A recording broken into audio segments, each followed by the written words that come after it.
This podcast contains explicit language. And spoilers. Only if you suck. Hello, everyone. This is Carlos here. This is Carlos here. Today, we have a double feature.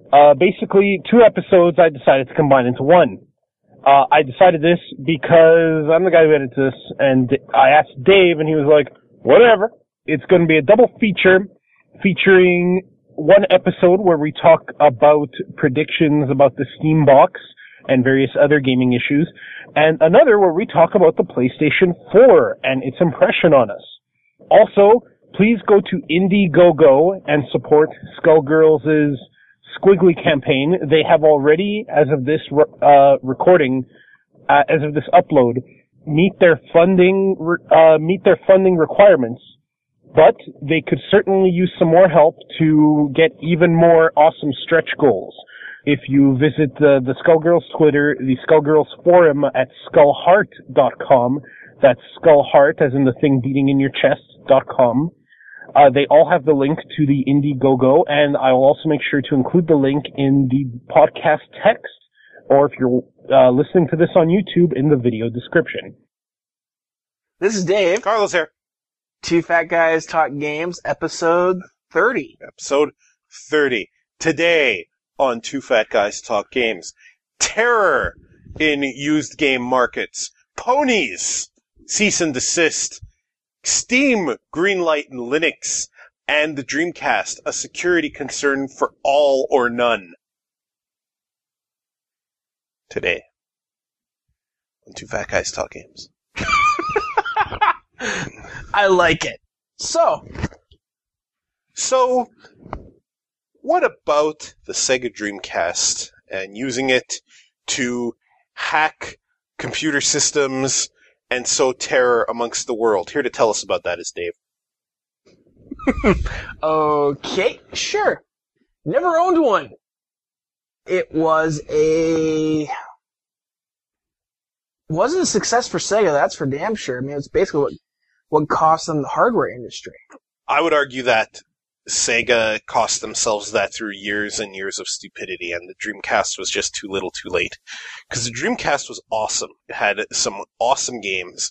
It, unlike a lot of generational leaps, really looked a leap above the PlayStation and PlayStation and N64 era when it first came out. Because it came out well before the Xbox and PlayStation 2, right? So it looked like an next-gen system. It was the real deal. That I can't argue. I mean, you owned one. I saw the games at your place being played. Still have it. Played them myself. Mm-hmm. I actually kind of wanted one back in the day, but just couldn't bring myself to spend the money. It was a good system. It had the graphical power it needed. I despise the controller. The controller was pretty terrible. The controller had horrible diagonals. It was laid out decently. I mean, it resembled in a lot of ways what would become the Xbox. Yeah, because for how the button layout was and everything else, how the digital stick was below. Yeah, the digital pad. Don't forget the Dreamcast was the Dreamcast ran a Windows CE backbone. Uh-huh. And Bill Gates made a big announcement about the Dreamcast, and in a lot of ways, the Dreamcast was the spiritual precursor to the Xbox controller and the very comfortable 360 controller that we use today. Which one? The Bigfoot one or the actual one that we use today? I mean the Xbox 360 controller that we use today. Okay. Because the original Bigfoot controller, it was not my favorite. I know friend of the show Shane liked it because he has big, manly hands, and he finds the original Xbox controller very nice. I was a much bigger fan of the Controller S myself. As most of us were. But, speaking of the controller still, though, VMU. You needed to plug 2 VMUs into that thing so the thing would feel like a good weight. Otherwise, with just one or none, it was way too light. Not to mention, most games had features that used the VMU. If you didn't have it, you were put at some sort of stupid disadvantage. Now, while it was fun to play 4-player Sonic Shuffle with you, me, Poe, and Kiki, and each of us had a VMU-enabled controller so that we could all have our private card display, the price of admission for that was just way too high. Yet, we're seeing a lot of gaming go back to that, like with this new Wii U control pad, and with the rumored PlayStation 4 touchscreen controller on the DualShock 4. I think we can talk about that as less of a rumor, as more of a guaranteed now. Yeah, for sure. But we started this Dreamcast talk about security concerns. A coworker of mine in my day job told me about how he was actually grilled in customs, and I won't go into the explicit details, but he basically wanted to take a Dreamcast and give to someone, and his Dreamcast was confiscated because it was supposedly a security concern. Apparently, it was very easy to install Linux on a Dreamcast and plug it into a network and have it run like network security breaking attacks on things. It was apparently very notoriously easy to break, and I remember I have quite a few, let's call them illegitimate Dreamcast games that run no problem. Hell, for the longest time, Shoryuken.com had a tutorial on how to make your MVC2 Dreamcast disc bootable. And it did not look that hard to just hack a copy of MVC2 with custom music and to put in the right dummy file to make it a certain file size, and how to just hack that system with no external modifications whatsoever. That connected to the internet and was the first major system to make that a big thing with PSO, Phantasy Star Online, certainly didn't help on the security front. Well, yeah, and speaking on that front, I just, for kicks, used Firefox to do a Google search, and while the search I put in was Dreamcast used to hack systems. Now, if that was the case where it was a security concern that way, I think I would have found something there saying, you know, as far as I know, the Dreamcast wasn't on the embargoed list, which most computer systems, most systems that can be used to do hacks and attacks and everything else are on the embargoed list.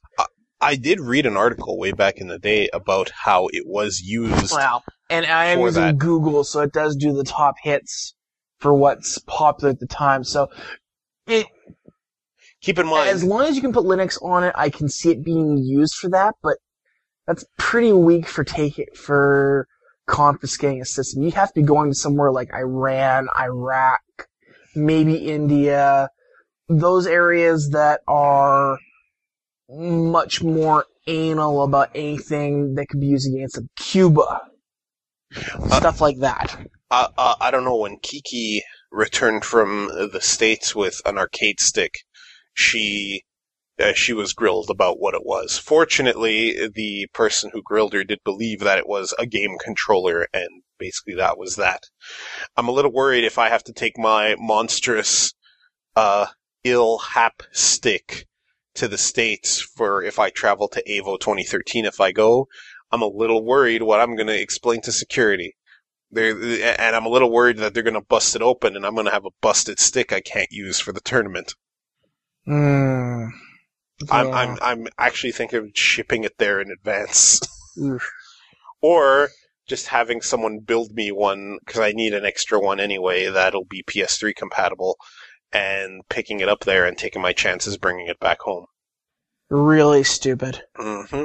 Now, Dreamcast comes up because while it was a nightmare due to game sales being hurt due to piracy being so easy, I mean, that was simply put into your computer and do a 1-to-1 copy. You rarely needed any sort of bootloader or anything else to get that work. There were a few that actually required the bootloader, yes.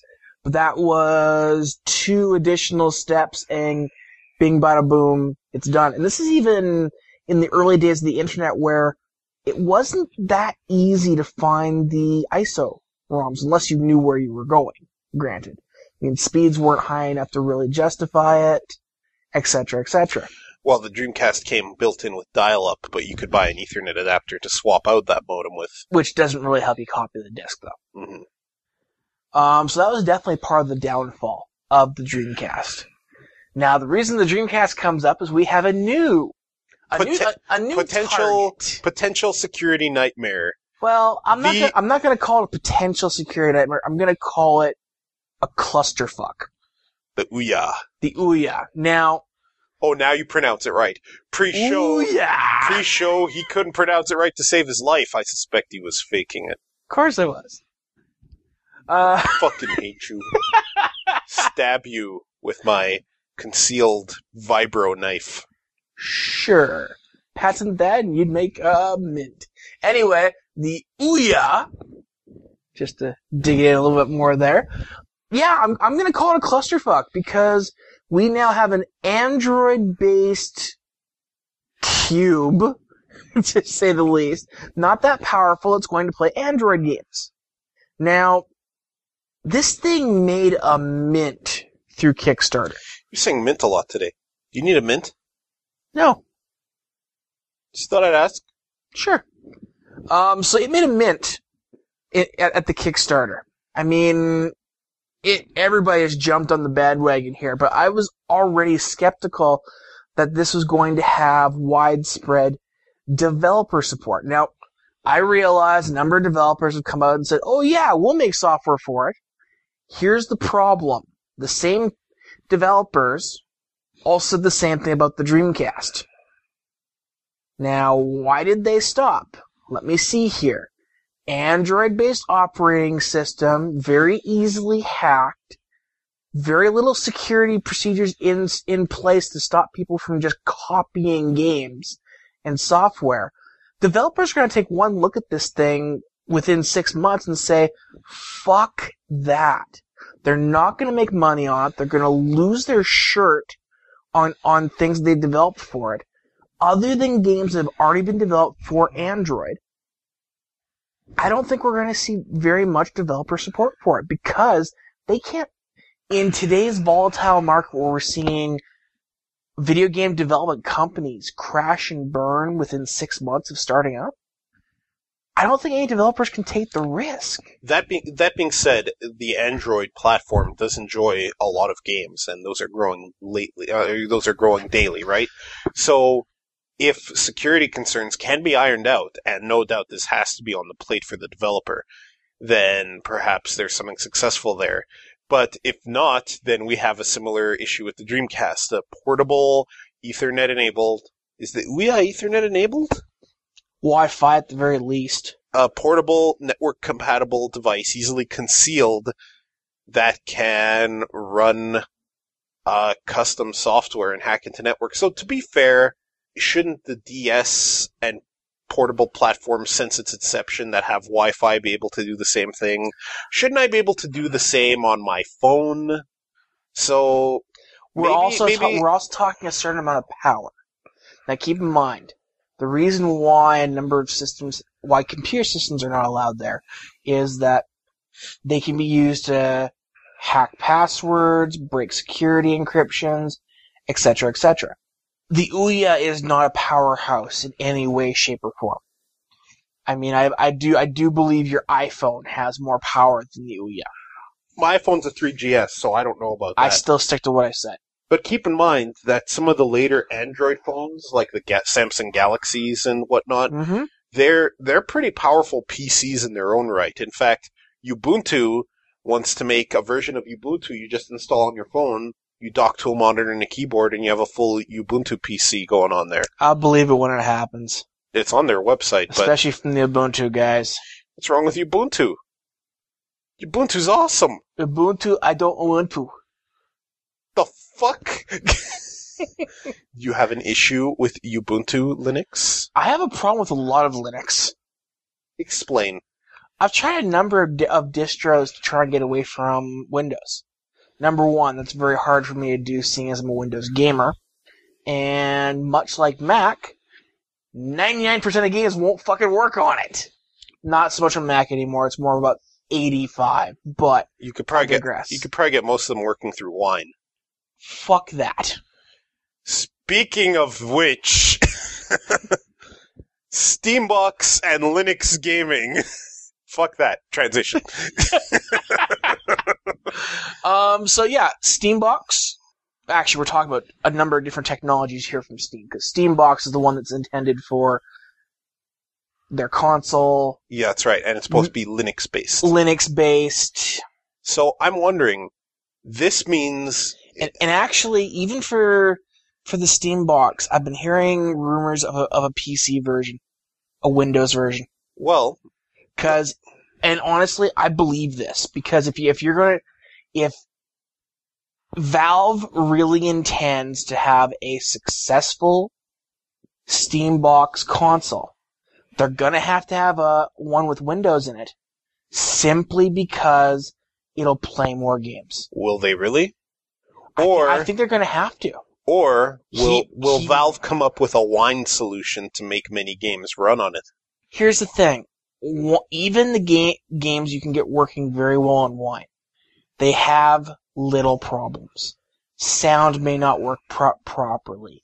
There may be graphical glitches. If I'm going to buy a console or a mini tower to do the Steambox, I expect my games to work as good, if not, as he said, better than in Windows. If I have to put up with graphical glitches, sound hiccups, stuff like that, that's not a successful system. From my research and my limited experience, Wine runs most things really well. Because Wine's not an emulator, it's just a compatibility layer, right? And so there are scenarios where if that compatibility layer combined with the processes is more efficient than what would happen on a Windows box, then technically you should even get better performance out of it, depending on what the Windows box is running in the background, right? That's not me trying to sell you on Wine. This is me simply speculating that if Valve is going for a Linux Steambox, I think they have a plan. And I think part of that plan is to make Wine wrappers much more easy and integratable for developers who want to put their games on Steam, because almost every game where there's a PC version and they kind of hackney together a Mac version is using a Wine wrapper. In fact, you can go on the Mac side, you can open the application package, which shows you, long story short, Mac applications, they seem self-contained with a little icon, but you can actually open those and reveal the folder structures therein. And if you go in those folder structures, you can often find the virtual C drives and whatnot that the Wine wrapper is using to make things run, right? And they run well enough. So, if Valve can engineer a solution to make most things work well within a Steam-specific Wine wrapper, they might have something that not only makes the Steambox a much more attractive solution, but a Linux PC a much more attractive solution. And that may be. I mean, Windows 8 for me will never be installed in my system. You and Kiki both. I have Windows 7. I'm happy with Windows 7. She recently I do not like the Metro system that is on the new Windows 8. In fact, let's look at the history of Windows quickly. 95, when it first came out, kind of sucked. 98, good. Solid operating system. ME, oh my god. Kind of sucked. No. You can't put kinda on that one. Sucked. That one just sucked. Sucked the empty left half of my screen. Windows XP, good. Solid operating system. Vista, oh my god. The latest service packs bring it closer to Windows 7. Solid operating system. But they only fixed Windows Vista to be like Windows 7 when Windows 7 came out. True. Windows 7, solid operating system. So what you're saying is Windows 9 is going to be damn awesome. If it goes by Windows' current product cycles, every second one sucks. Windows 8 fucking sucks. Kiki, frequent guest of the show, recently bought a new laptop and was specifically sold on it because it had a Windows 7. Oh, okay. She absolutely refused to get one with Windows 8. Good. And, you know, if the Metro system was just an optional way of navigating things, that'd be kind of cool. It's kind of Xbox-like. I honestly don't look at it and go, ugly. I go, oh, this is interesting. Maybe I'll try to integrate it more into my life as I get used to it. But Microsoft seems to be forcing it. They're pulling a Nintendo on us. Not just forcing it. A little bit off topic of games, of course, but I think it's off topic. Friend of the show, friend of mine, Will, I recently helped him buy a laptop that, unfortunately, because he was going for a gaming one, had Windows 8. Possible to install Windows 7, may happen in the future, whatever. Now, I consider myself pretty good at working in operating systems. Being able to figure them out, knowing where things are. I was sitting here doing Google searches on how to do certain features within Windows 8. Things like getting to the regular desktop, the fact that there is no start menu is stupid. It's clunky. Trying to get to options is stupid. Windows keys are totally unintuitive.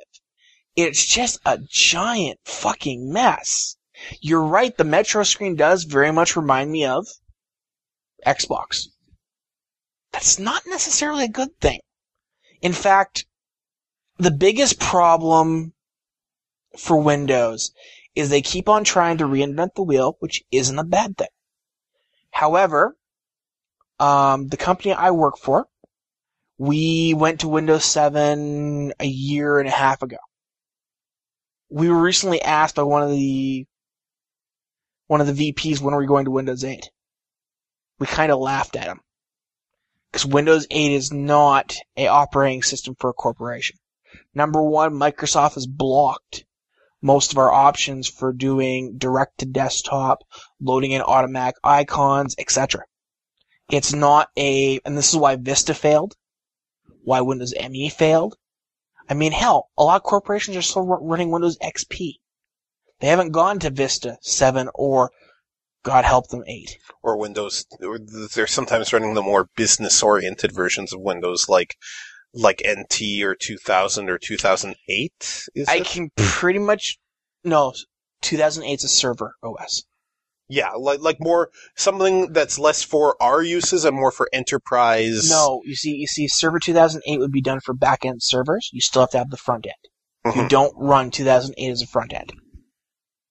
That's due to licensing. Gotcha. You don't spend $2,000 on a license for a desktop for a user to use. And NT and 2000, same thing. You wouldn't be running those. You'd be stupidly running those because they're no longer patched. So you're keeping yourself very open to being hacked. Mm-hmm. Story on that later. I think Linux and the Steambox could work out.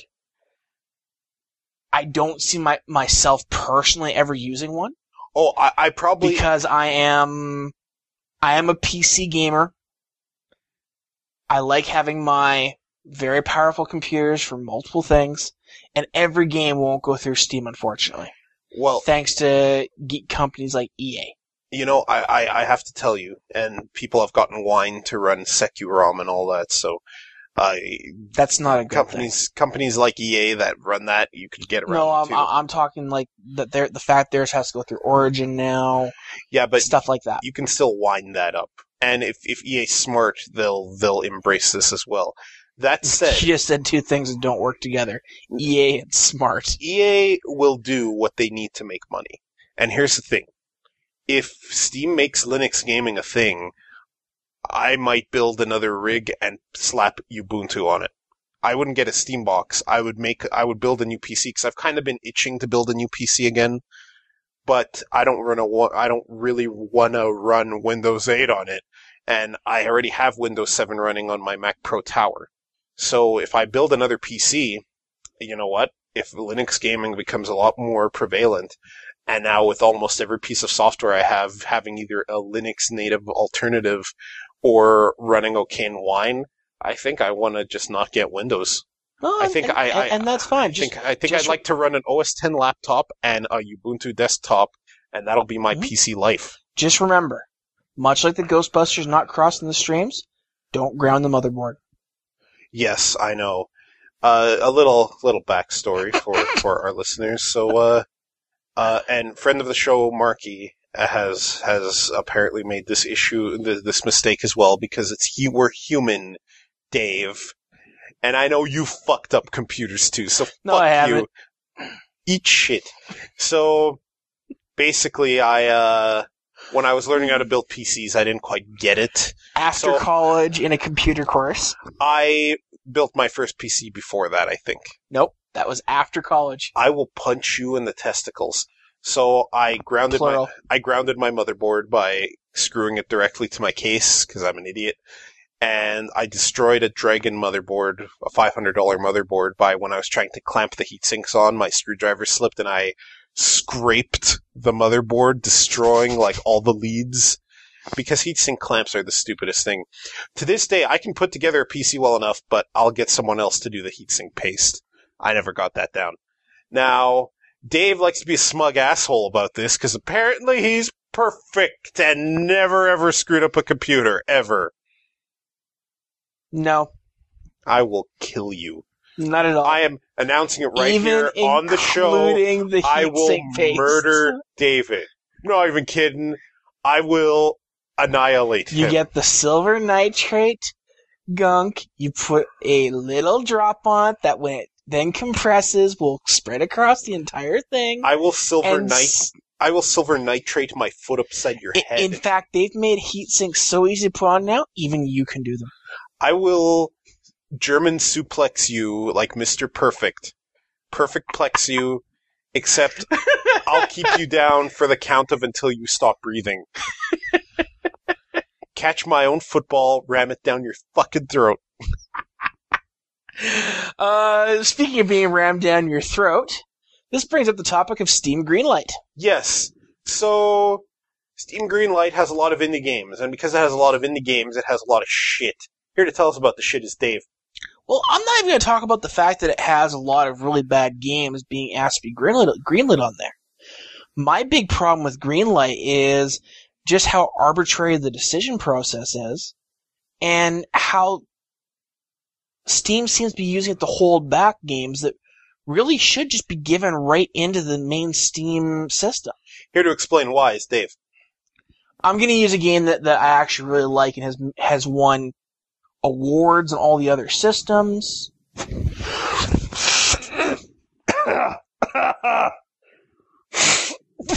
Oh, God. Oh, God, I blew, and it went like through my mouth. I kind of gagged on it a little bit. Oh, my God.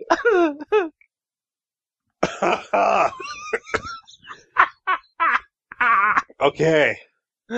You good? Oh, God, I'm going to leave a lot of this in, aren't I? God, why? Why am I so funny? All right, go on. Sorry to interrupt you, Dave. No problem. No, in this case, I'm going to reference a pinball game called the Pinball Arcade. Now, this is on every other system imaginable. It's on Mac. It's on the iPhone, Android, Xbox, PSN. Is this Pinball Effects?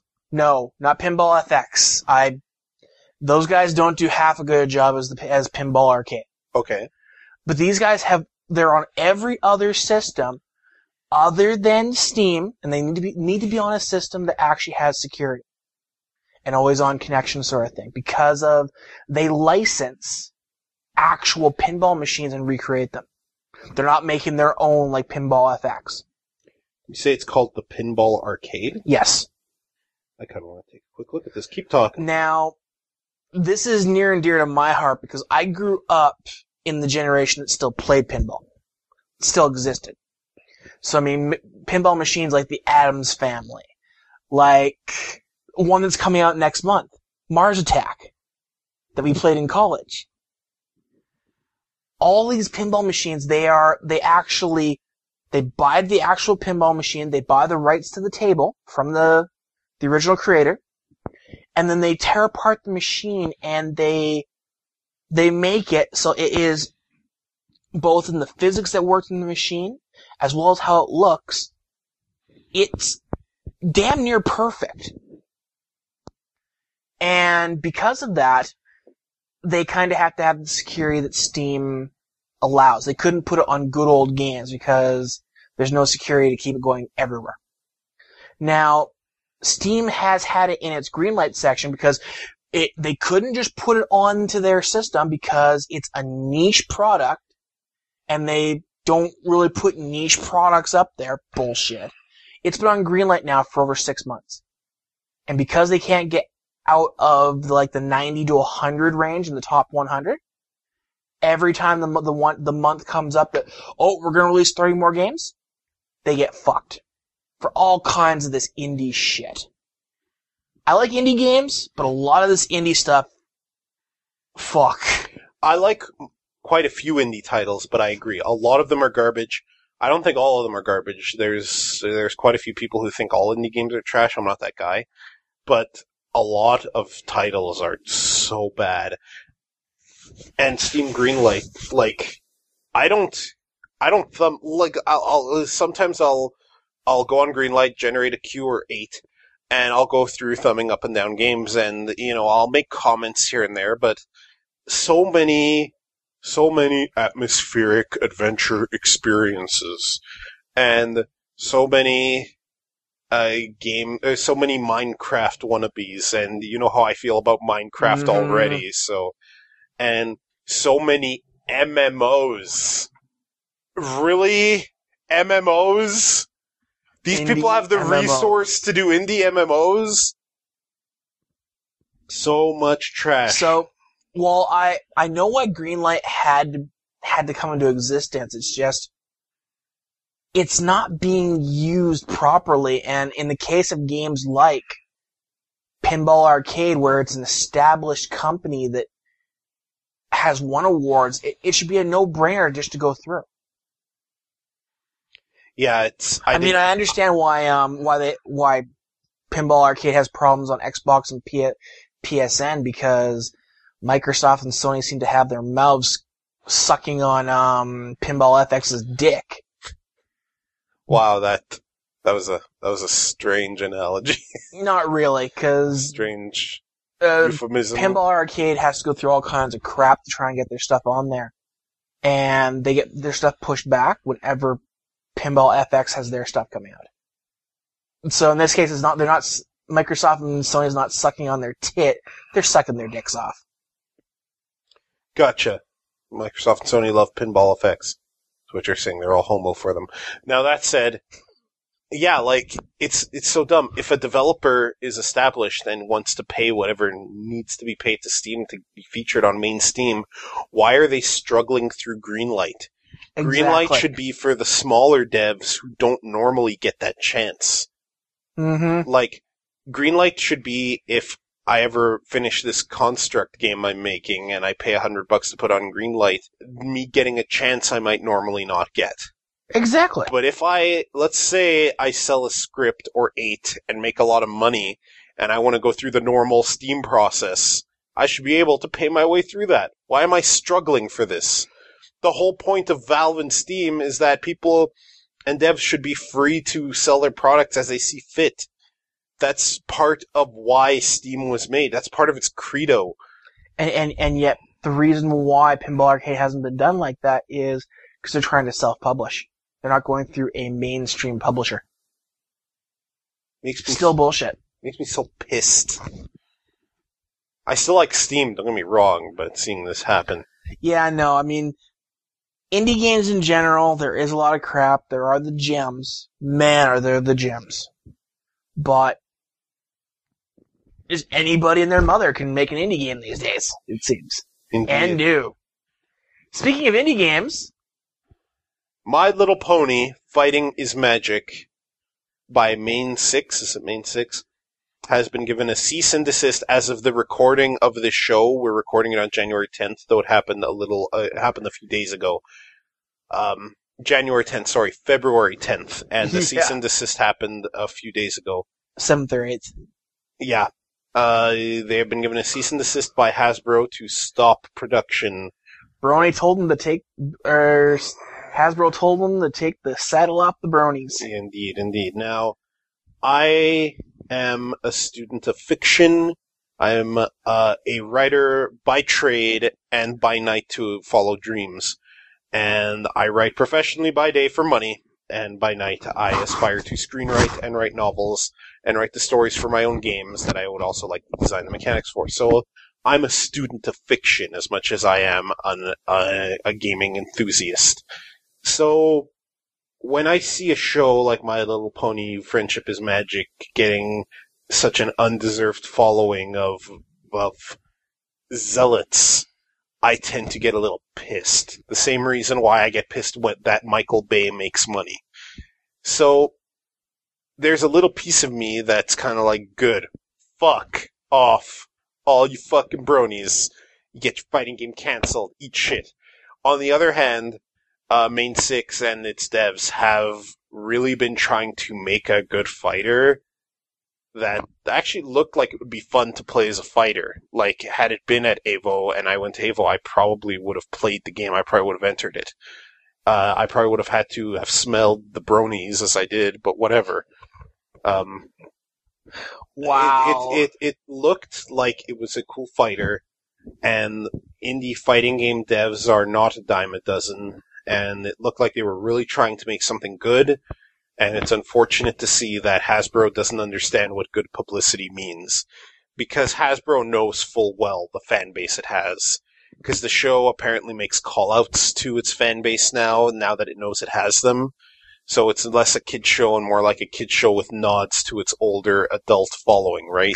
Couldn't say. I haven't watched a single episode outside of the StarCraft 2 trailer that was mocked up from, which was pretty cool. Friendship is Magic. I mean, I hear interesting things about it. I'm just not. I've seen clips here and there. It's nothing special.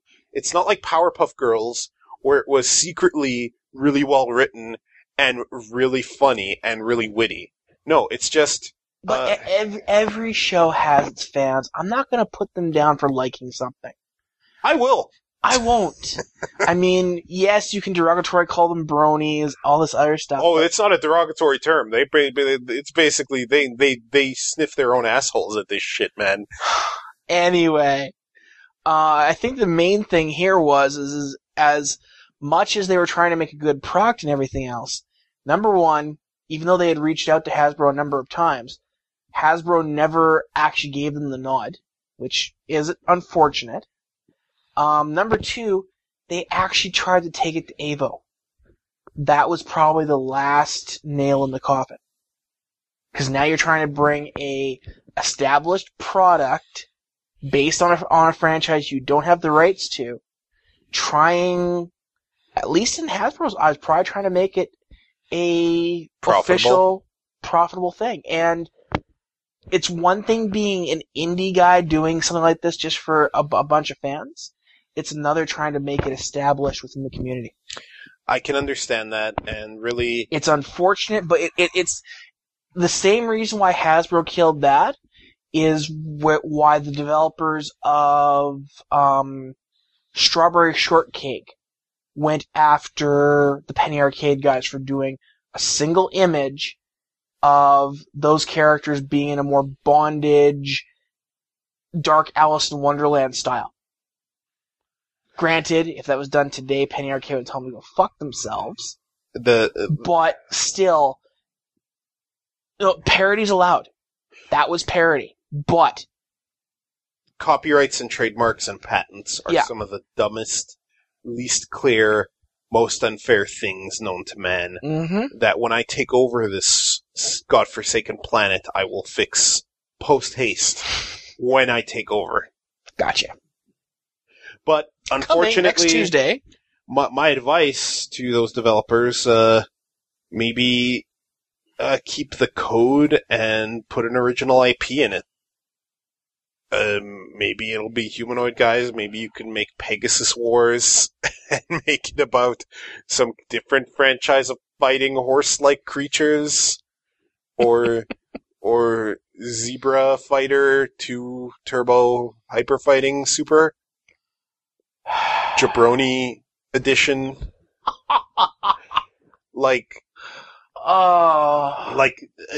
Don't trash the... From what I hear, the group's already all broken up. Yeah, I know. It's so terrible. You know what? Learn your lessons, and your next project, make it an original IP. Like, every time I think about... I've dabbled in fanfic writing here and there, but every time I think I want to do that again, I'm like, why wouldn't I just put my own characters to it? Why wouldn't I just try to make this mine, maybe try to profit from it? Why wouldn't I do that? Every time I want to sit down with a Zelda 2 ROM hack utility, I think to myself, why don't I just make my own game instead of trying to make a ROM hack. Isn't that retarded in a way? Not that I've played some decent ROM hacks, but why would I do this? Like, why would I want to give good promotion to someone else for no compensation? Like, maybe I want to promote it. Speaking of which, go to the Kickstarter for Cryamore, cool-looking 2D action RPG. But why would I want to do that unless I really want this product to succeed or I want a kickback of some kind? I'm getting no Cryamore kickback, but I want the game to succeed. Regardless, why would I write Cryamore fanfiction unless I was going to get some kind of compensation for it, right? For some, it's just doing the work and having people enjoy it that matters. Maybe if they're suckers, but if they have an original IP tied to it, they can have people enjoy it and get something more out of it. I'm just saying. So about that Johnny Quest fan. Yeah. Speaking of backwards compatibility for the PS4 and Xbox 720. Oh, God. That wasn't even a segue at all. God. So, here to tell us more about this is Dave. Sure. Bottom line is analysts are now coming out saying that they believe that the 720 and PS4 will not and should not have backwards compatibility with the PS3/Xbox 360. Call it the analyst. You guys are a bunch of fucking dickwads. As well as that used games should not be played on those systems. I like analysts. They analyze things, so I don't have to. However, I think perhaps they talk out of their ass way too often. I think your issue is perhaps with people who are arguing that there shouldn't be backwards compatibility. And as someone who wants value for money and doesn't want to have both systems set up, you probably want this value-added feature and think it is important. Well, getting past the whole fact that I think analysts suck and into the actual issues here. Number one, neither company has released a new system that hasn't been backwards compatible when it first comes out. PS2 played PS1. PS3 played PS2 and PS1. To a degree. Some later PS3s weren't quite so friendly. Later PS3s, like the one that I own, removed the PS2 chip, so to lower the price. Mm-hmm. Now they're already saying, well, again, analysts are already saying that the PS4 will be over $400. Big surprise. Every new system is over $400. Every new system is over $400. No. Oh wait, right. We've had this discussion. Some are, but they won't be. Let's be real. No, with ourselves. I truly expect the PS4 to be $499 for the base model, $599 for the next model, going along just like what the PS3 did, except it won't be $599, $699. Xbox, I expect probably $399, $499, or somewhere in that range. Especially seeing as Microsoft can try and say that they're giving you more value by giving you the built-in version of the Kinect. Which I still will never use. Correct me. Sorry, I said correct because that is the correct thing to do. So, honestly... I know, let's play Steel Battalion Kinect. I don't know if I've said this on the show before. Shoutouts to the show. But... I buy a system for what I can do with that system. I don't buy a system to play older games. So, when I see backwards compatibility, I think nice to have, not required. So if something is not backwards compatible with something, that's never a deal breaker with me, because if that was the key reason I'm getting it, why don't I just get that system? True. I bought one of the $99 PS2s, despite having a PS3, to play PS2 and PS1 games, even though by now, with the firmware updates, I could probably do it on my PS3. Nope. I'm pretty sure I could do it. No, your PS3 will not. Well, whatever. If I had one of the old ones, I still would have gotten an old PS2 for it, because the nice little top loaders. They're small, they're compact, they run well. They output to at least the basic HD format. And I can play PS2 and PS1 games on them on my DualShock 2. They're nice. So, I mean, that I don't play PS2 games on my PS3 is not that big a deal. Well, no, and I own a PS3 that doesn't have that capability. I'm fine with that. I also haven't played a PS2 game outside of my emulator on my computer since then. So, there is that fact. Backwards compatibility, yes, it is not required. It is a nice feature. I will say this. In this case, though, the backwards compatibility isn't just for the previous system's physical games. We're also talking compatibility with PSN and Xbox 360 digital games, where the analysts are saying that should not even be included. I don't know about that. I was going to say that. I give 2 middle fingers, and if they were right in front of me, a good swift kick to the nut/cunt. Oh, Dave. Dave, you are not a violent man. You are the nicest man in the world. Sure. Now, that said, Dave, you're so sweet. Now, that said, I could see an exception for backwards compatibility with portable games. Part of the reason I rehooked up my... You mean digital distribution games? No, portable games. As in Game Boy. Part of the reason I hooked back up my GameCube with Ethernet and Game Boy Player attached is because that is the awesomest way in the world to play Game Boy games on my television. All the way from original Game Boy to Game Boy Advance. Mm. And I still have a lot of Game Boy Advance games.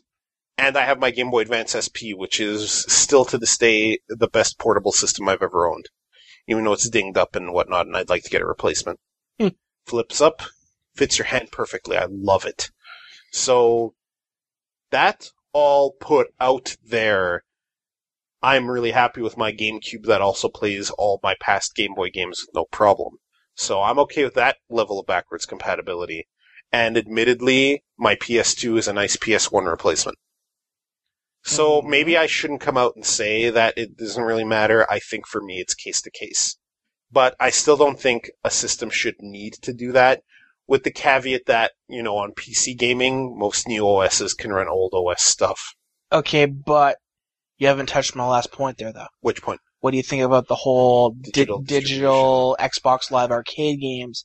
What would you think if all of a sudden Xbox just said, you know something, you bought those in the Xbox 360? Fuck you, you can only play them on your 360. I have... Basically what Nintendo has done with their Wii U.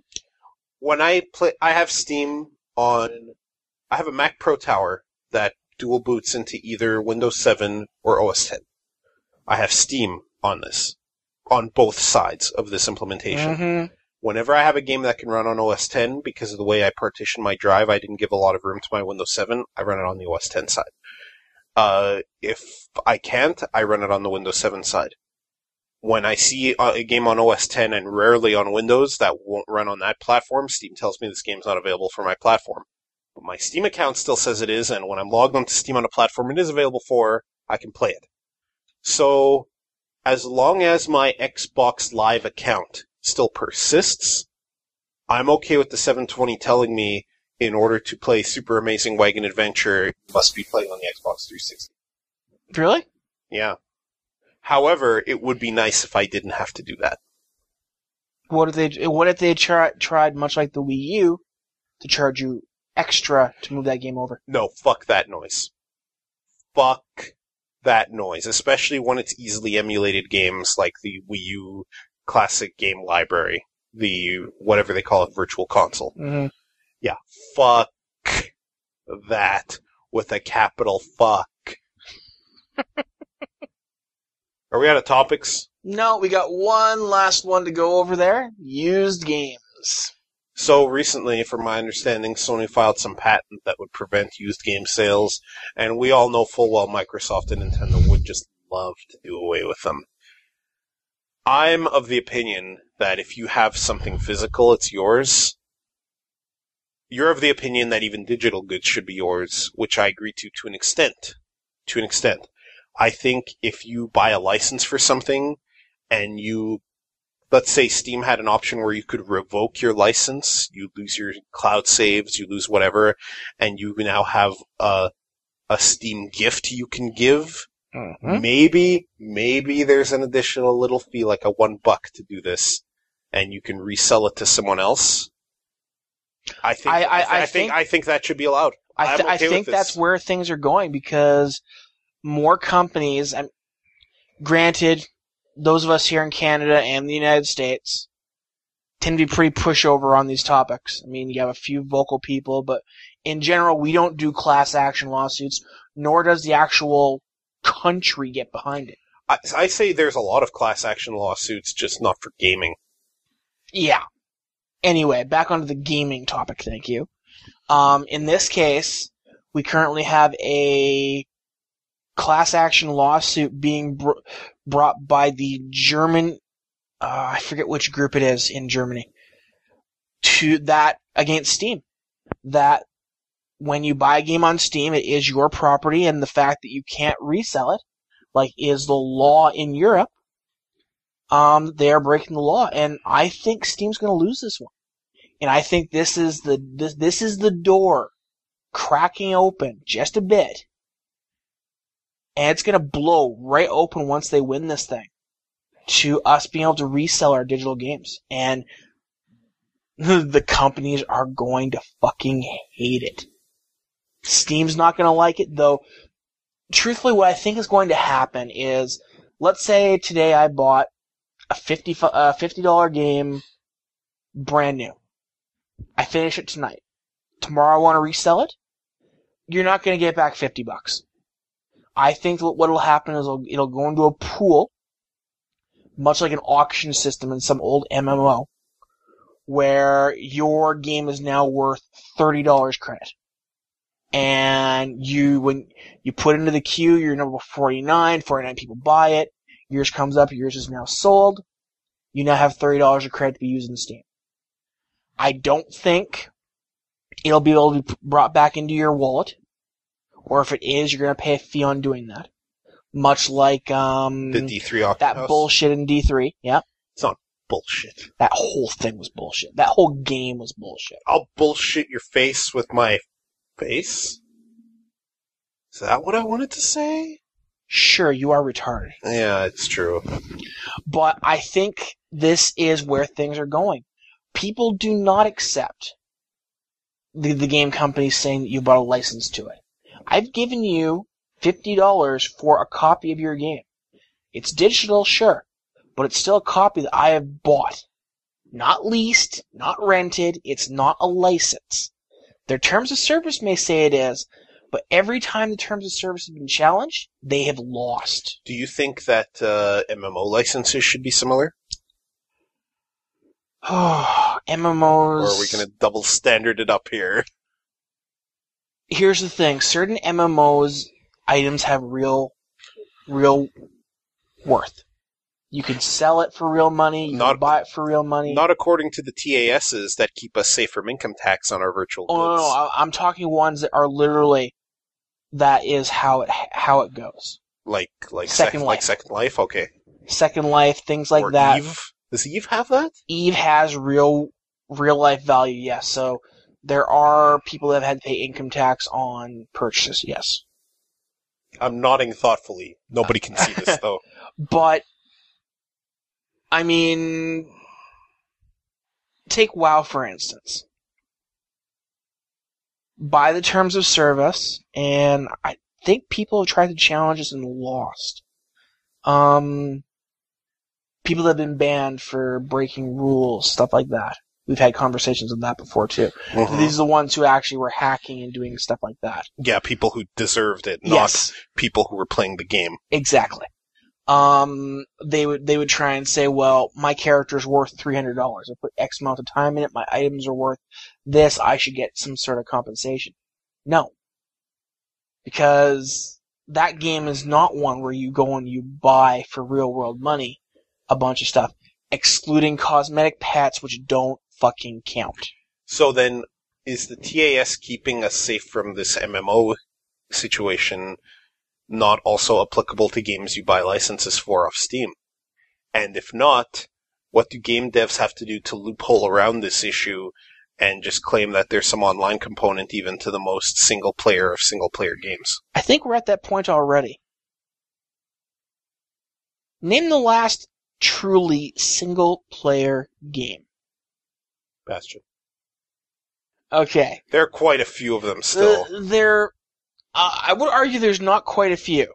There's the odd duck. I could think of one right now. Nina Kuni that I'm playing on PS3. Nino Kuni. Whatever. It's right there. You could have glanced to your right I could have, but I'm lazy. Fancy-ass Wizards edition and pronounced it correctly, and you still would have gotten it wrong. Yes, I would have. So shut up. Anyway, yes, okay, there are the occasional ones, but devs are putting in online functionality to every game, not to do a TOS, though.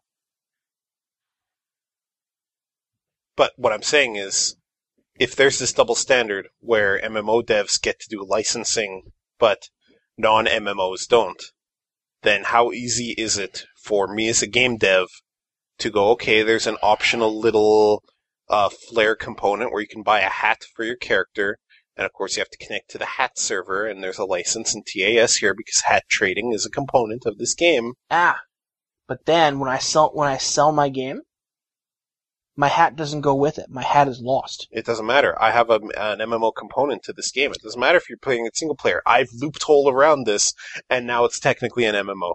And I totally am now qualifying for this licensing exemption. So there's issues here. I think, here's the thing. I agree for the most part that I should be able to resell my digital goods. What I'm saying is, we can't exclude MMOs from this. I don't think we should. I think if we're going to do this, we should be allowed to sell our characters legally. Carte blanche. I'm pretty sure I pronounced that wrong. No, I think you got it right, actually. I sure hope we got it wrong so that a friend of the show, Rowan, will listen to this, get real angry with us, and send us an angry email about it. Or, that one stalker guy who keeps on commenting here and there about how we're wrong about everything. We have a stalker? Yeah. Where? He's popped up with a couple of the podcasts. You have to show me this. I love making fun of stalkers. It's like my fucking hobby. But anyway, I do agree with you. There should be no exemptions. WoW, you should be able to sell your character. But right there, I should be able to sell my game to somebody else. I'm bored of WoW expansion Cataclysm. Here, sell it for $5 to somebody else. So now then, should goods in MMOs be taxable? I don't think so. Not unless you're having to spend real world money on stuff. You know what? I'm okay with MMO goods being taxable if they're taxable in the MMO's currency and the government has its own account in the MMO and keeps some of that currency. I am dead serious. I know you are, and you're also an idiot. I want to see a Secretary of Second Life, Hillary Clinton. It's probably been done. Her avatar has 7 wings, 3 demonic, 2 angelic. One is Bill, one's just Bill Clinton. And he's like, hey, how y'all doing? Gonna play my saxophone for you. It's terrible. Is the other one Monica Lewinsky? Sure. Because that represents her hubris? Is that what I wanted to say? I don't know. I think we're rambling now. Anyway, yes, I do think we should be able to sell all of our stuff like that. Taxability would have to be based on real-world trading like in Diablo 3. Other than that, I think it's coming in some way, shape, or form. I think Steam will be the first group to do it legally. They talked about it last year for a little bit on ways they could do it. I just think they're going to be forced into it faster than they want based on court rulings out of Germany and Europe. Intriguing. May we live in interesting times. And we do when it comes to gaming. Yes, we do. Well, I think we're done. I think we've rambled on for about long enough on this one. We'll be coming up with more topics. If you have any suggestions for topics, just drop us a message on this podcast or an email to us or Twitter or something. And more than likely, we'll talk about it. Because we're bored and we'll talk about anything. This has been David. And Carlos. Two Fat Guys Talk Games, episode 30, signing off. Beep. Beep. Boom, chicka boom. Boom, chicka chicka chicka chicka chicka chicka chicka chicka chicka chicka chicka chicka. This is Dave. Carlos. Two Fat Guys Talk Games. And us. And today we are coming to you live from the usual place. From the amphitheater non-live location in beautiful downtown Edmonton. Except not so much downtown, because I'm way south of downtown. And today we have on the show noted public speaker Lance Armstrong, here to talk about his... He didn't show up. He didn't have the drugs to give. We're going to talk about the PlayStation 4. Or rather, the information that we've been given by Sony up to date.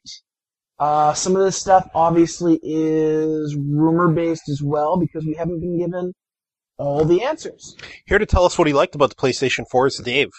Well, I like how it looks. It's still not quite PC level, but we are talking first introductory level demos, so I wouldn't expect it to be.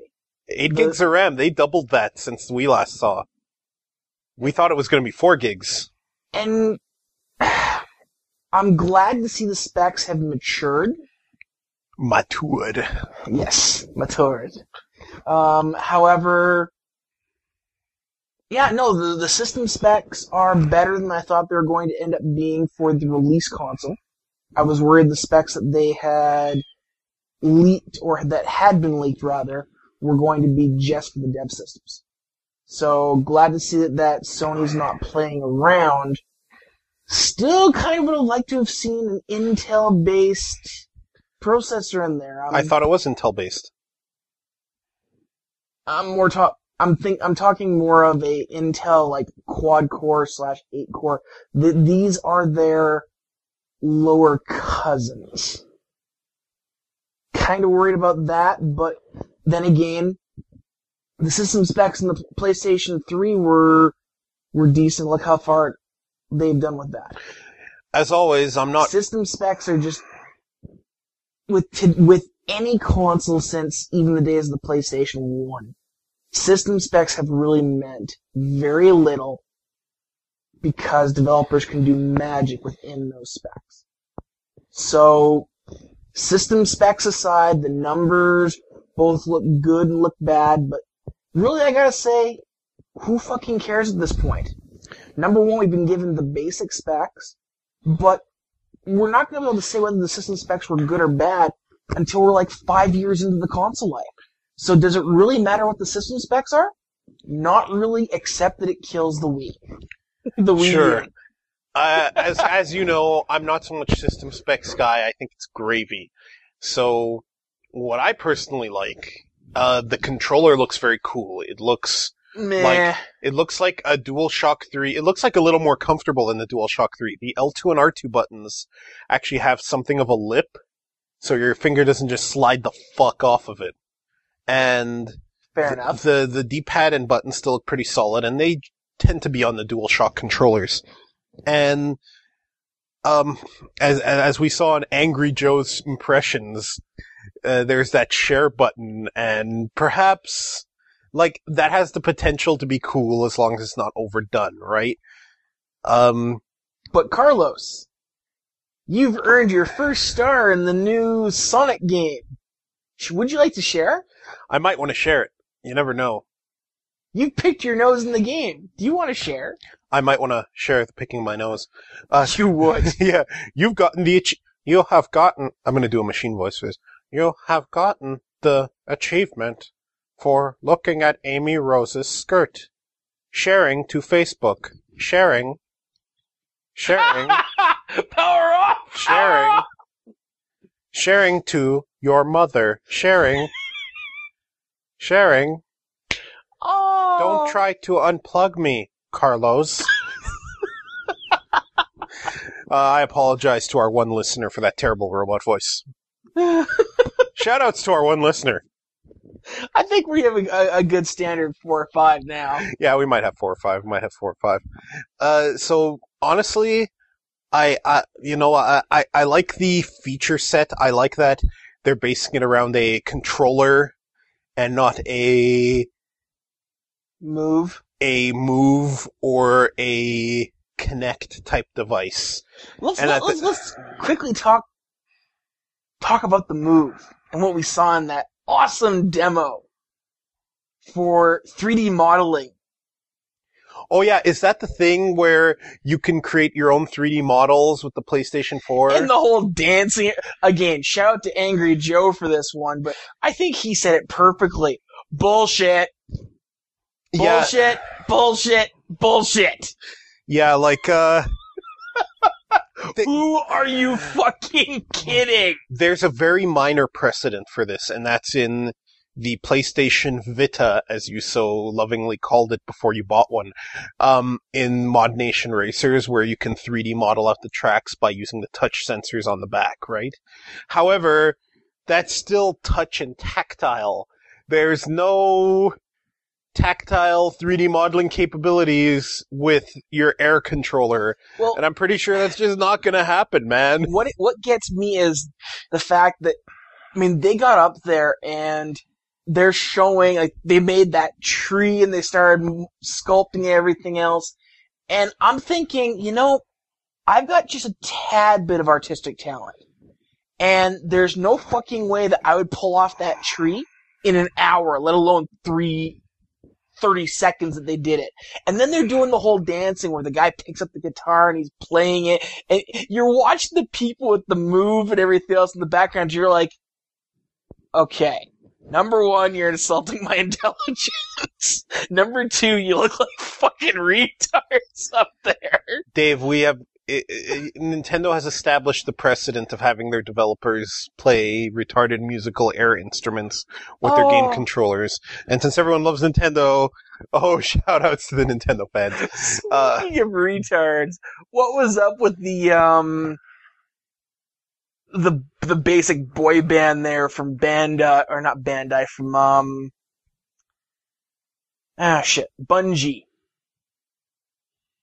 Talking about their new Destiny game or whatever it is. Mm-hmm. They were so uncomfortable up there. And when they came out, just the way that they were standing, I was waiting for a Backstreet Boys song to start playing. It was so awful. It was obvious that Sony wanted to show off something early to get ahead of Microsoft, but they didn't get the A-game material guys out there in time to do something, because half the people up there were not showmen at all.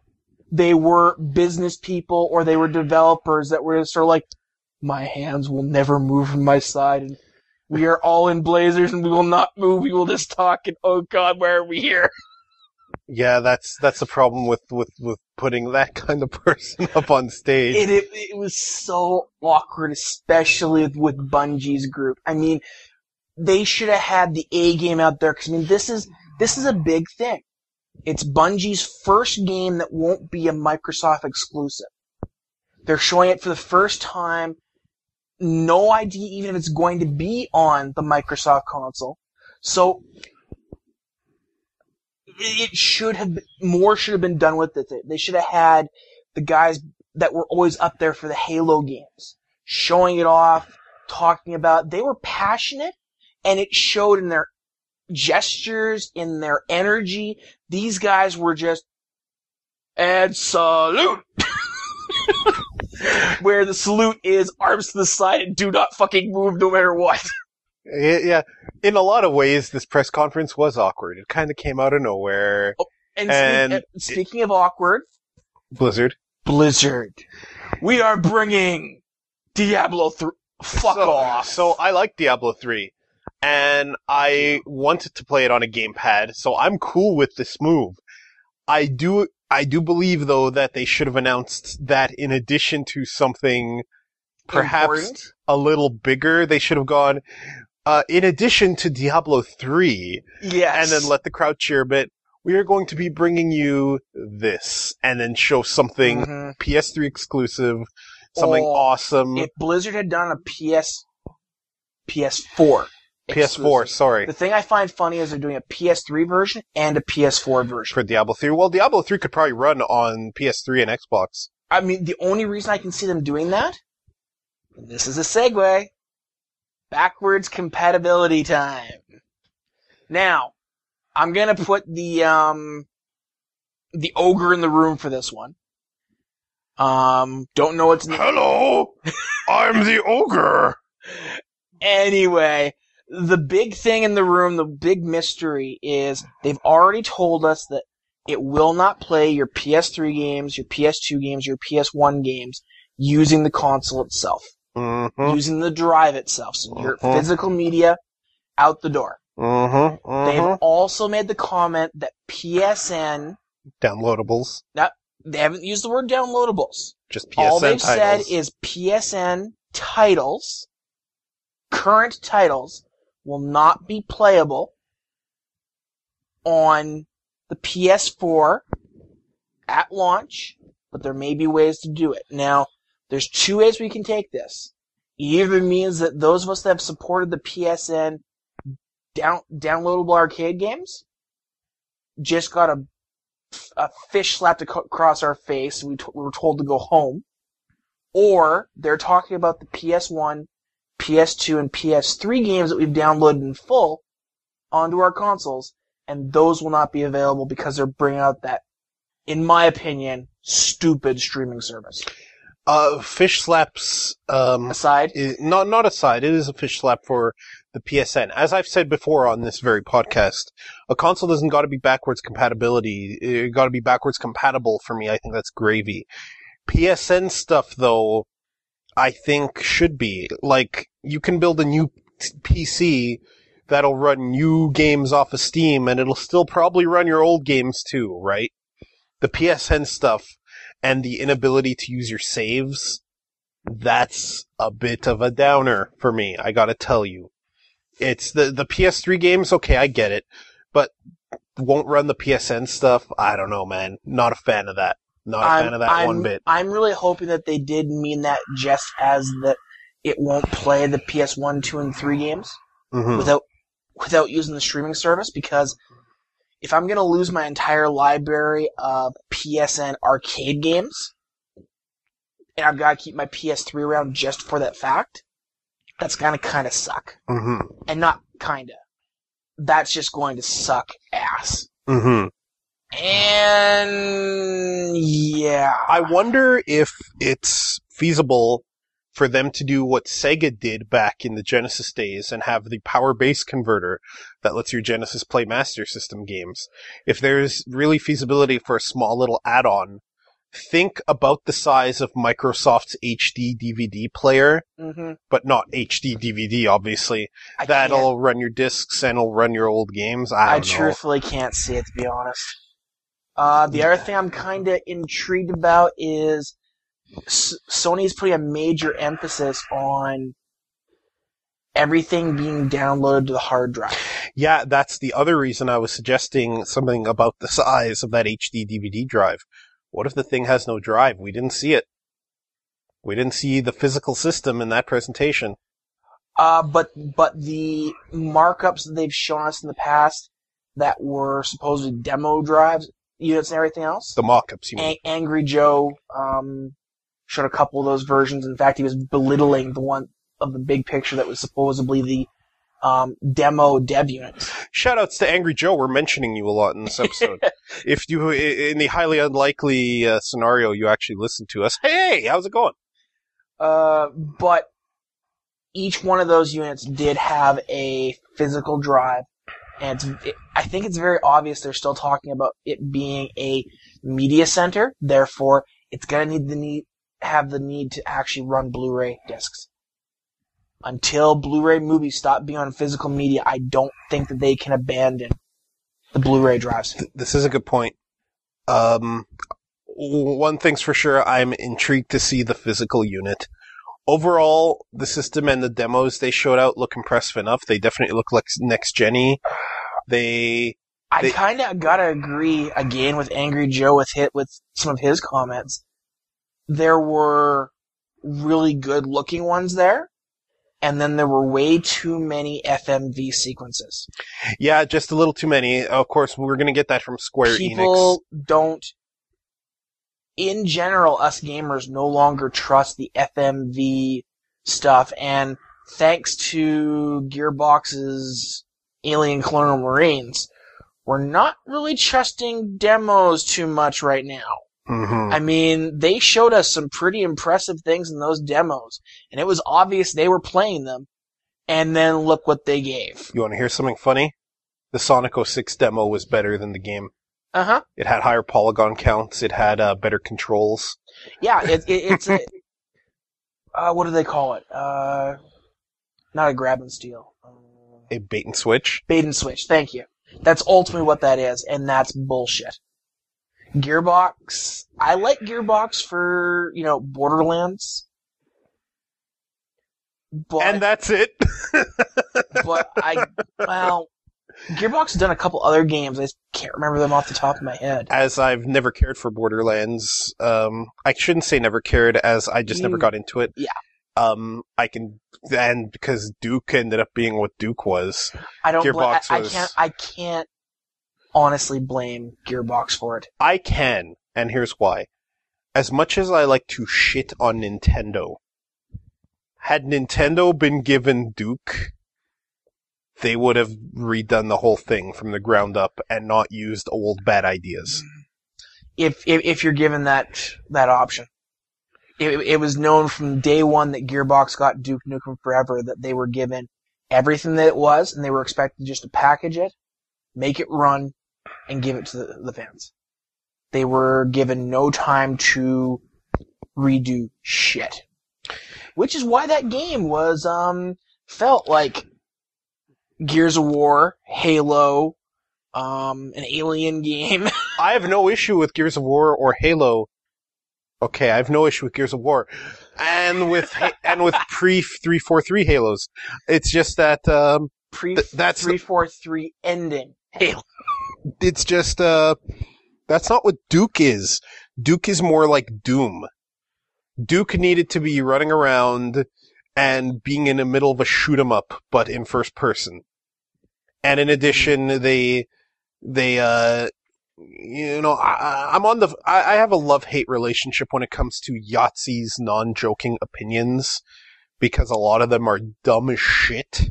Mm-hmm. But he talked about how he would have written Duke Nukem Forever, and I like his idea there, where he would have written Duke as a big joke that everyone just tolerates because he's so effective, right? He would have been like Inspector Gadget, except not terribly likable, but effective. And that's how it should have been. Instead of everyone loving Duke, that's boring. You can get away with that in Metalocalypse because of how unlikable the characters are, but Duke doesn't have the irritating charm of Deathclock. So it needs to be people being like, man, we gotta work with Duke. That guy is stuck the fuck up. And then, like in that webcomic, Manly Guys with Manly Things, it's gotta have Duke crying in a corner sometimes because he just can't handle reality. Now, that would have been way funnier. Now, there's a game I want to see on PS4. In addition... Metalocalypse. Yeah, Metalocalypse. It should have been a shoot-'em-up third person, what Duke was. It shouldn't have been Gearbox's take at Halo with Duke in it. I really am looking forward to Watch Dogs. I mean, really looking forward to it. It's looking fantastic.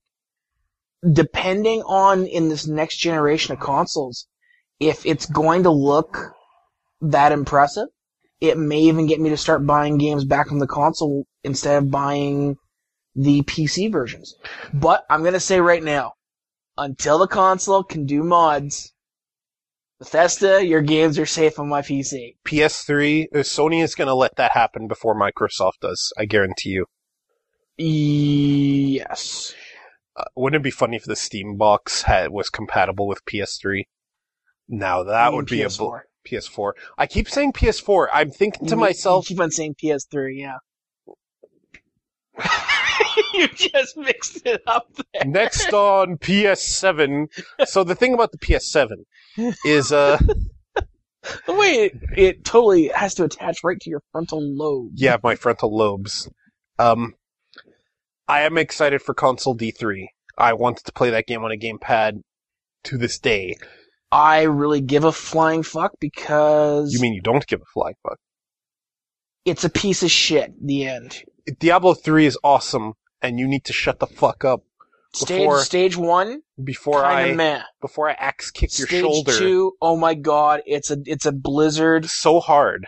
It's a blizzard desert level. Fuck my life. That Stage 3 was fucking amazing, and Stage 4 was a fucking letdown. That I make you digest your shoulder blade. Of course. No, I finished the game. I thought about playing to the hard difficulties. The real, money auction house went live, and I said, fuck it. I still think to this day that the real money auction house was a mistake for the players. Well, that's because you're a homo.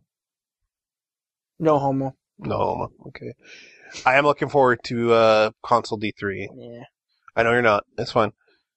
Now, that's something that maybe, they should have done for Sony's little conference there. If they had announced the expansion to Diablo 3 right there and then, as a timed exclusive for Sony, they're totally gonna save that for their own BlizzCon though. There's a BlizzCon this year, and they want the stuff to show in it. As far as I know, I thought there's only one in November. As far as I know, there's 2 now. No, sorry, no. That's the Penny Arcade Expo. Okay, yeah. Whatever. I don't want to go to BlizzCon anyway because I'm pretty sure I couldn't stand the company. I'm just saying that. Company or the smell? Yes, and that was my issue with PAX. Shoutouts to Penny Arcade, but listen, I'm a fat guy, but I packed deodorant because I'm not an inconsiderate asshole. Shoutouts to not being inconsiderate. So listen, Dave, and I'll edit this out. This is about 20 minutes. I'm not sure what else we got to talk about. I can append this to the one I still have to upload if you want. Oh, we could. Unless you have a topic you want to discuss. Well, we should probably touch on how the Wii U is failing. If we do that, Byron's going to be even angrier with me the next time I have lunch. I don't care. I kind of care. I don't. But we already... I'll be the one talking then. And we know it's kind of in the gutter, and... Did you see Pinball Arcade for Wii U? The pinball... Oh, yeah. It's interesting. They got the display on the display. That's kind of cool. I want to be looking up here, not... True. Like that awesome head shaker. Well, there's not much to talk about. The Wii U is not doing as well as expected, and neither is the 3DS. That may or may not change. Nintendo has been in hard places before, and they've gotten out. Well, let's also just quickly touch on Xbox. What we think Microsoft's plans to this is going to be. Well, I bet you anything that Major Nelson and his crew, spelt with gang signs firmly flashed. They were already starting to make fun of the PS4 on his Twitter. Oh, of that I've no doubt. And I know full well they were watching that whole conference. Now, do you think there's a feeling right now in the industry that Sony might be rushing out the PS4 because they don't want the Xbox 720 to beat them to the market? Do you think it really matters? Systems have done this before to various degrees of success. Yeah, the Xbox Red Ring. The Xbox 360 did it, but despite the Red Ring, the Xbox 360 has been successful. Both the Sega Saturn and Sega Dreamcast did it. The former was less impressive out here than it should have been and had a lot better games in Japan. And the latter was a very impressive system, but Sega was already too deep into the hole. So we have 3 examples, all of them plagued by something wrong. But Microsoft ultimately came out on top. Does it matter, do you think, who comes to the market first? To an extent. Doesn't that still depend on the actual games coming out? You know what? I'm a little wary of answering this because I'm ultimately not an economist. I'm really not sure what the numbers are for game sales, and I don't want to talk about numbers. I'm talking just from a games standpoint, as well as a gamer standpoint. I mean, if you know that the rumor right now is that both systems will launch this year. Yeah. So let's just say that Sony wants to. Theirs isn't a rumor. They want to have it out by the holiday. But if there's a development problem or something like that, or manufacturing issue, which both developers have run into in the past, there's a possibility of getting pushed back. But if you know, say that Sony is going to come out in November, the Microsoft is coming out in December, and isn't it really going to come down to the console exclusive games? Because yes, gamers do want their games like right freaking now, but if both systems say was going to have Batman 3, The Quest for More Money, but it was going to be on both systems, is it really going to matter to a lot of people whether it's on one system or the other? Are they going to start looking at specs and how it looks, or is it going to be, I need it right fucking now? They might jump on the first system to come out, but I'm also wary of the latter system getting more features. Like more exclusive features. Being another Gears of War. 6 months later, not, a month. Being another Gears of War PC example, where the PC version got extra stuff the console just never saw. But then the PC never got Gears of War 2 or 3. True. I guess as far as I see it doesn't really... I mean, you're going to have your fanboys that are instantly going to jump, a la the Wii U. But, I mean, in my case, I'm going to be looking at what the games are going to be for the next year, not for, okay, well, there's one awesome game that's out right now. It's the console exclusives that are really going to push me one system or the other. I'll probably own both in the end. Probably won't own a Wii U. At this point, I used to be the guy who jumped on trying to own every system. I'm not that guy anymore. I'll buy whatever system has stuff I want on it. And that's ultimately it. So, the PlayStation 4 is impressive enough, but if there is not one game I want on it, it doesn't matter. I won't get it. I'll happily keep my PS3 with my PS3 games I do play in my Pinball Arcade. Shoutouts to Pinball Arcade. And I'll happily forego the PS4. But if there's something wicked awesome on the PS4 that I got to play, like if that Capcom demo, if the mechanics and gameplay end up being as good as that thing looked, I might jump onto it. Or if I will admit, Bungie, I'm a fan of Bungie, I gotta tell you. So, Destiny, that's what it was called, right? Destiny does entice me. I did see one comic that referenced the Bungie segment, and it's basically got the two gamers watching what they're showing there, and they're like, did Bungie jest? Yes, they did. They just Molnewed it up.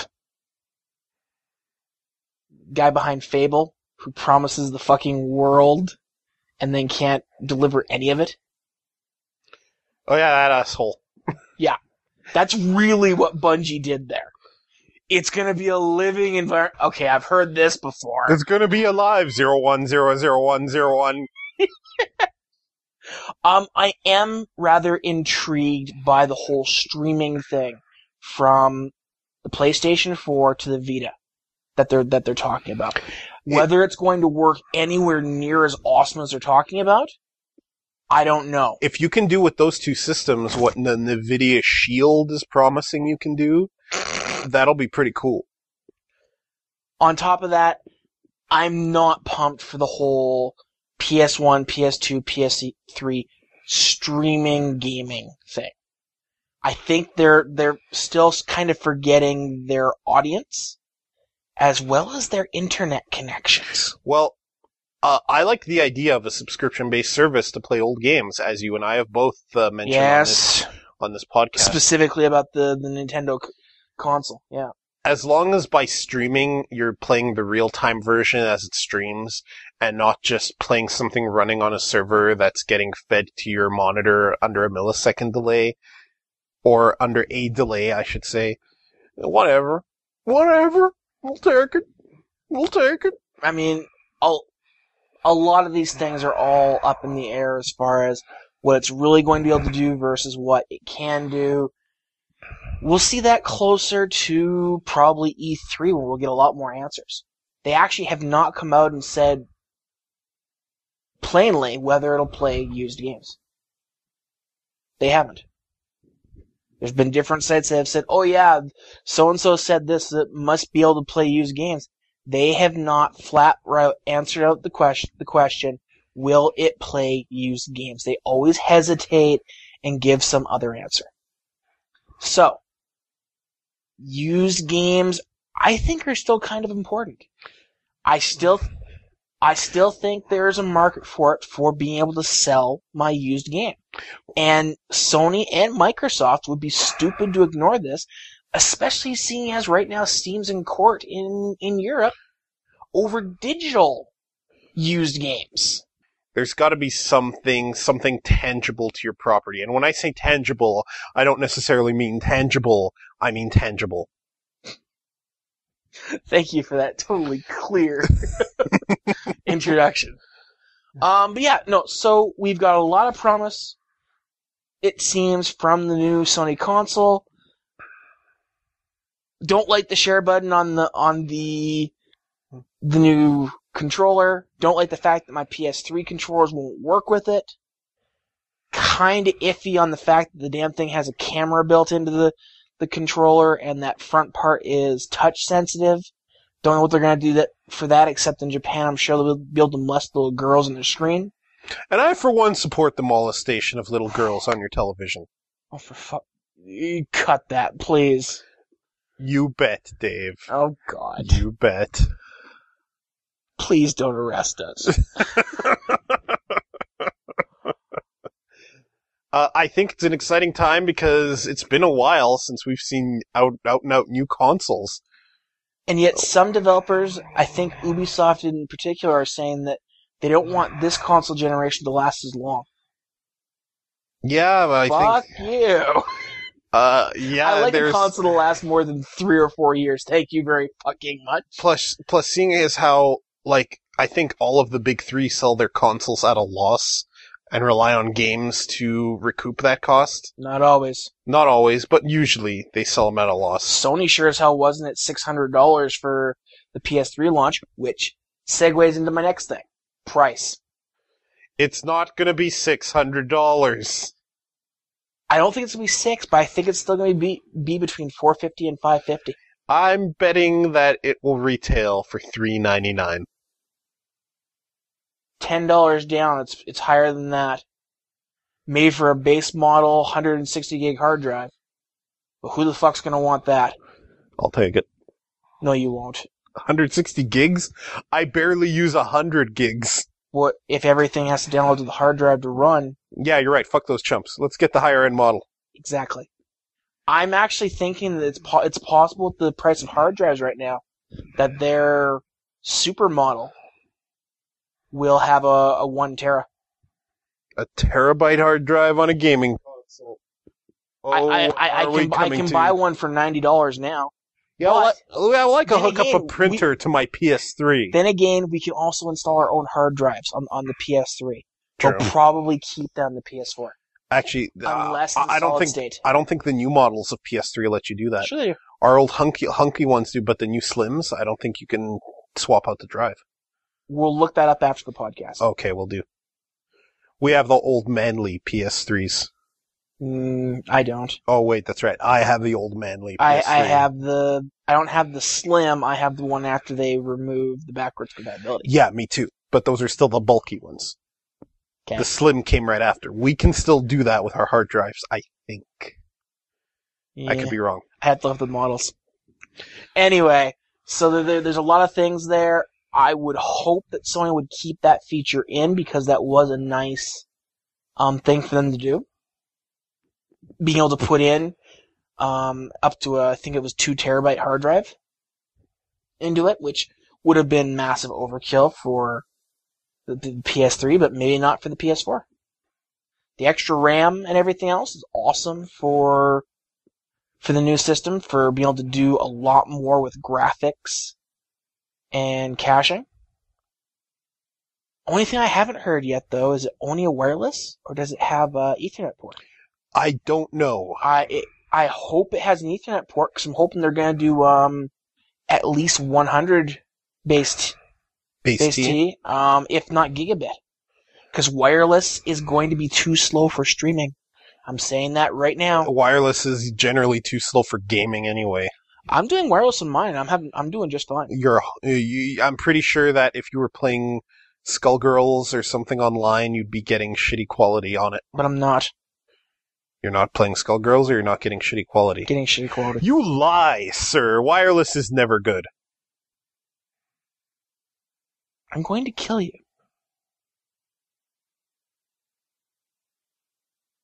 That's right. Take it, bitch.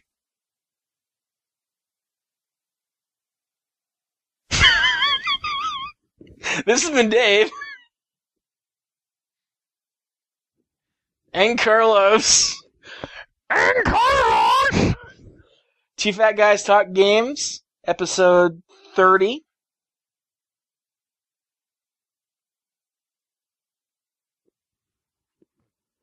Oh God, help me!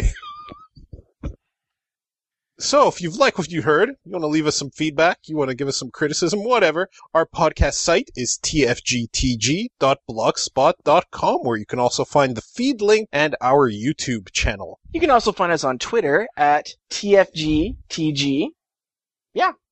There's no way to continue that. So There's no way to continue that sentence. Please leave us some feedback. We accept good and bad. We will usually respond, seeing as we have such a small group audience. We do have thousands of millions of followers, so we might not respond to you right away. Sure, let's go with that.